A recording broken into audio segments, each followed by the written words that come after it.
This time on Van Gogh Garage, we're working on this big piece of junk. Oh, what I meant to say was the 48 Willys Jeep Rat Rod Project. Yay!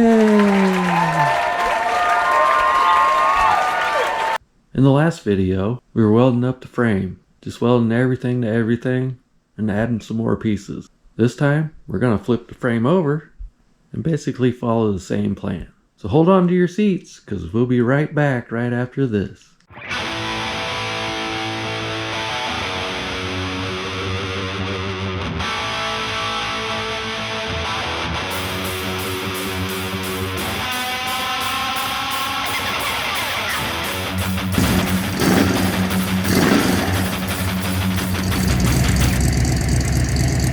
Well, now we're on the flip side. Normally, if you're standing up and you're looking at the bottom of a Jeep frame, it's either a good thing or a bad thing. I'm still kind of undecided yet, but we'll work on it. So now what I need to take care of is all the welding from the bottom side. Mostly back here, like around the C-notch and this brace. Same thing on that side. And then I'll have to move up towards the front. I want to put a few more braces on the cross member and get to some of the stuff that I couldn't get to from the bottom side very easily. So once we get that part done, then we can actually start putting this thing together and figuring the rest of it out. But first, it looks like I gotta do a little bit of grinding and then I can start welding. So I'll bring you back in when I'm ready to start throwing sparks. Okay, so I've done a bunch of grinding and I've cut a few pieces to weld in, and we're about ready to start welding. Up in the front of the frame, I did find a few spots that I might have to address, some damage, but it's nothing that was unexpected. But I'll show you what's going on up there when we get up to that. I think we're going to start here in the back. Weld all of this in, and we'll move up to the cross member there, and then to the engine mounts, and then we'll work our way to the front. At least that's what makes sense right now. So I'm going to go ahead and get everything set up to start welding, and I think we'll do a time lapse. So let's crank up some tunes and throw sparks.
Okay, so we finally made it up to the front, and then we're going to address some problems up here. Like right down here, you can see there's a crack.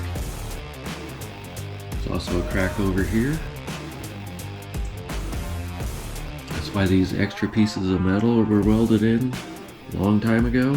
Now, I don't know why they didn't weld the bottom of it, but we're going to throw a few welds in there too, and up on the ends of this, because it only has a couple welds on it.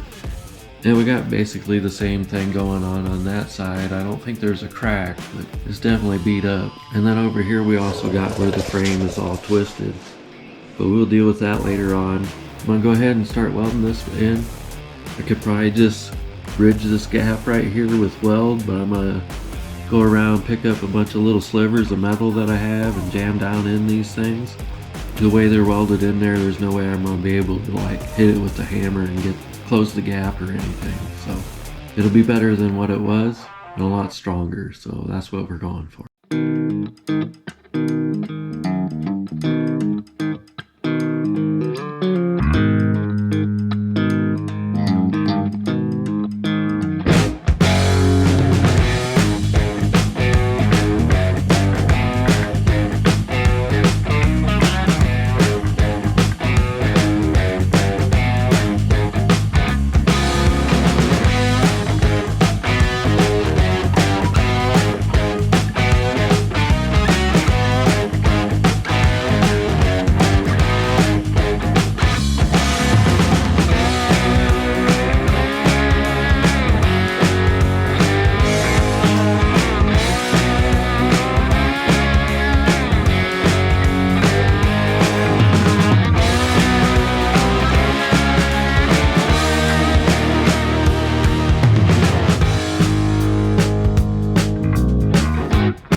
Camera battery died, so welcome back. Jumped ahead a little bit while I was waiting for it to charge. Now when I started welding on this, it just kind of all went off the rails. Had to turn the welder down a little bit. Maybe that metal's a little bit thinner than everything else, or maybe it was just from the crack, I don't know. But I got it all filled back in. It's solid now. So I think everything that I started out to do is done, and I started jumping ahead since the battery was down, and went back here to the frame. I'm gonna have to box in the frame because it's pretty weak. So I cut a couple of pieces out of the old mangled up bumper. There's one right here. It's about the same thickness, maybe a little thicker than the metal that the frame's made with. So I think that'll be plenty. Anything's gonna be better than nothing. When I was taking the Jeep all apart, I took a mount off of here. This one right here.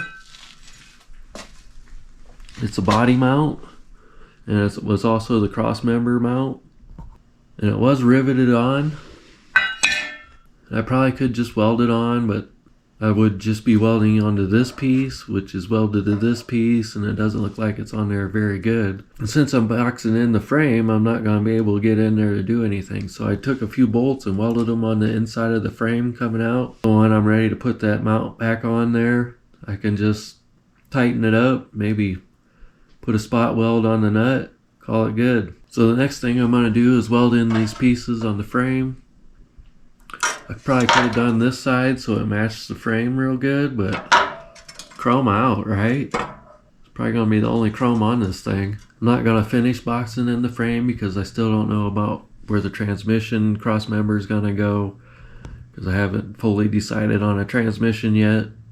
I'd like to find something a little bit shorter than the C6 that I had in here, just so the drive shaft's a little bit longer than 6 inches or whatever it's going to be. But since I have it stripped down to the bare frame, I'm going to go ahead and at least get some of these pieces welded in. And then when I flip the frame back over, I can do some more welding on that. But I still got a long way to go. The body's going to have to come off a few more times. So I'm going to go ahead and buzz these in real quick. Then I'd like to flip the frame over and we'll go from there. I would really like to put the body on to end the video, but we'll see what we're getting into. Alright, I got the chrome frame pieces welded in. When I get closer to the end, I'll polish them up real good, and they'll look real nice. Never had a chrome plated frame piece before. I think it's too fancy. Well, that was a bunch of welding. I wanted to end the video with the body back on the frame, but sometimes it doesn't work out like you plan, because I also have to put the engine and transmission in first, then I can put the body on, then I gotta put the headers on, and of course I gotta move everything around in the garage to make all of that happen. But after that, then we can work on the firewall on that thing. And I need to get something done on that so I can figure out where the brake and gas pedal have to go and everything else. So I think we're just going to call it for now on this video, and you know what's up for the next one. If you wouldn't mind hitting that like or subscribe, or maybe even that hype. I'm not really sure what that is, but go ahead and hit it. It'll be fine. Well, as always, thanks for hanging out at Van Gogh Garage in Little Carburetor Spring, Colorado. Thanks for watching. Bye. Well, I think I at least wore the right shirt for today.